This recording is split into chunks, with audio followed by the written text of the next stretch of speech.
What is going on, guys? Money Webby here, back again on Monday with a beautiful 11-game slate here tonight. I got 6 of my favorite plays on the slate. My money is 6. So before we get going, be sure to slap that like button if you're enjoying the content and want to bring it your way every single day.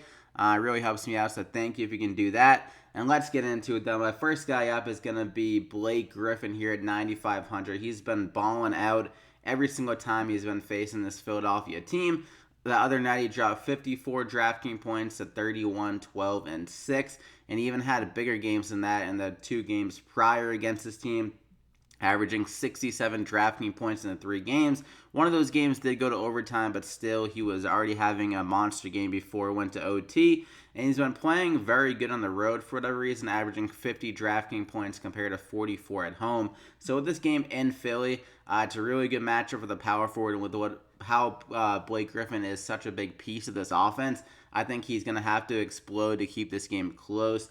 Joel Embiid is obviously an injury to target or just kind of track him as the day goes forward, because he is okay. I mean, he's a pretty good rim protector, so if he's out, Blake Griffin could have another huge game, definitely, and that would also open things up for Jimmy Butler in that team. So you could easily stack up this game with like Blake Griffin and Jimmy Butler if Embiid is out. So at 9,500 though, Blake Griffin, I think he can go over 50 DraftKings points again. So I'm going to go ahead and lock him in there as my first guy. And then we're going to go with Bradley Beal here. John Wall was looking doubtful for this game. I think he just had his kid.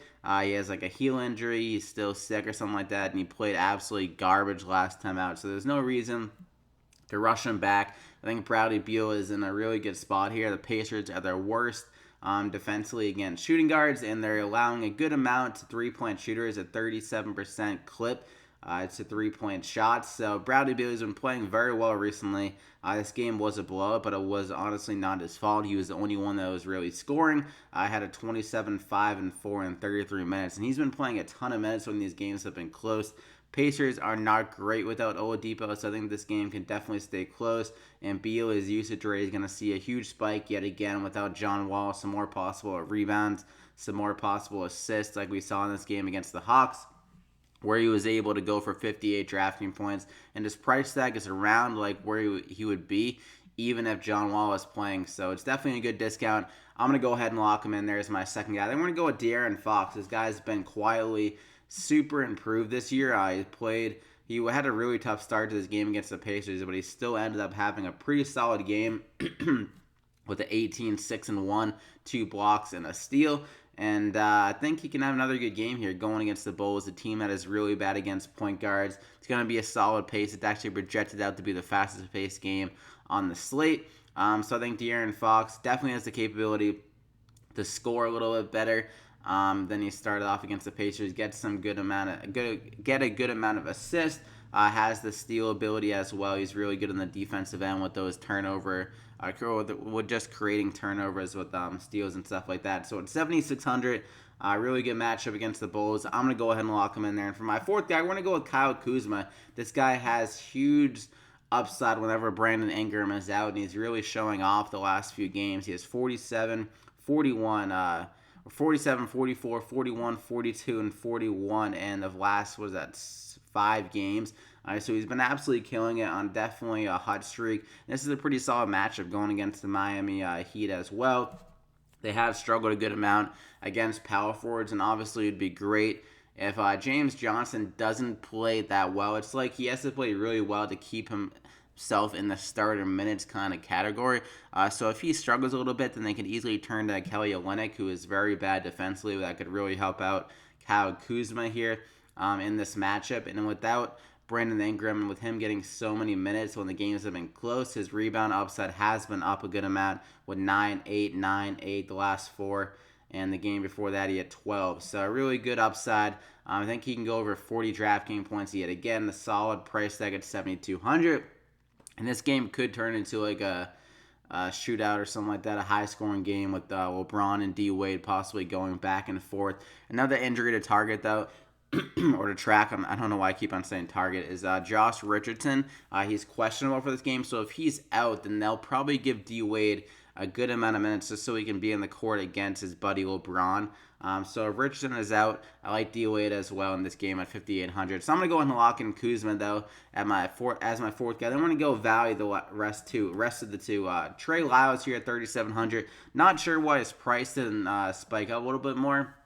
With the fact that Paul Millsap is out and Trey Lyles is the new starting power forward. He had 38 minutes. He really struggled against the Atlanta Hawks, but he still put up a 9, 10, 2, and good for 28 drafting points. I mean, he had like his worst possible game shooting, and he still returned value at 3,500. So with this price tag being at 3,700, if he can just play a little bit better, have some more shots drop, and against the team in the Memphis Grizzlies that he played well against before in 28 minutes, he shot 6 for 9, 2 for 5 from 3, and 31 drafting points. He has been shooting a little bit better at home as well. The field goal percentage has been up.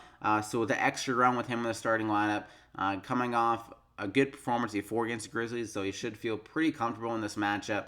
And just the huge, like, a minute upside ability. They need a good scorer with Gary Harris and Paul Millsap out. So someone has to step up. I think Trey Lyles has the best of the ability to step up. It was Hernan Gomez, the one that stepped up last game, but I think Trey Lyles is a better player. So let's see if he can finally get it together in this game against the Grizzlies. Extremely good price tag at 3,700 though. I'm going to lock him in there. And for my final guy, similar situation, Jalen Brunson here at 3,400. Going to be in the starting lineup most likely. Dennis Smith Jr. is listed doubtful for this game. So at 3,400 with Brunson stepping in, coming off a really solid showing against the Houston Rockets and going against a guy like Chris Paul, who's really solid defensively. He had a nice little game of 14-3. 14-3 with 3 steals, and he shot very well, 7 for 9. And this is a softer matchup going against the Orlando Magic. Their defense against point guards is not great. And if Brunson can get that solid run again here in this game, with him being the starting lineup, I think he can definitely have a really good game at 3,400. I mean, JJ Barea, he does see some extra minutes some games, but he is kind of a guy that does kind of hover around 20 minutes a game. So I think Brunson, if he's in the starting lineup again, he can definitely get around 30 minutes as long as he doesn't play like really bad and kind of flame out, and so they turn away from him. But the matchup's so good with how well and composed he looked in the last like 2 games and how good he did against the Rockets. I think he can definitely keep it going here and get over 20 drafting points at a nice price tag of 3,400. So I'm going to go ahead and lock him in there as my final guy. That gets you up to 5,100 remaining per player. And you got some studs there, like some upper kind of mid-tier guys with Fox, Beal, Kuzma, and Blake Griffin. All those guys could go over 40 drafting points. And then Brunson and Lyles could easily return over 6 to even 7 times value at their price tag. So I hope you guys enjoyed it. Slap a like if you did. Like I said, let's see if we can get over 150 likes on this video. That'd be greatly appreciated. So good luck in this one, and we'll see you back here again next time. Also, subscribe if you haven't, and good luck. See you again next time.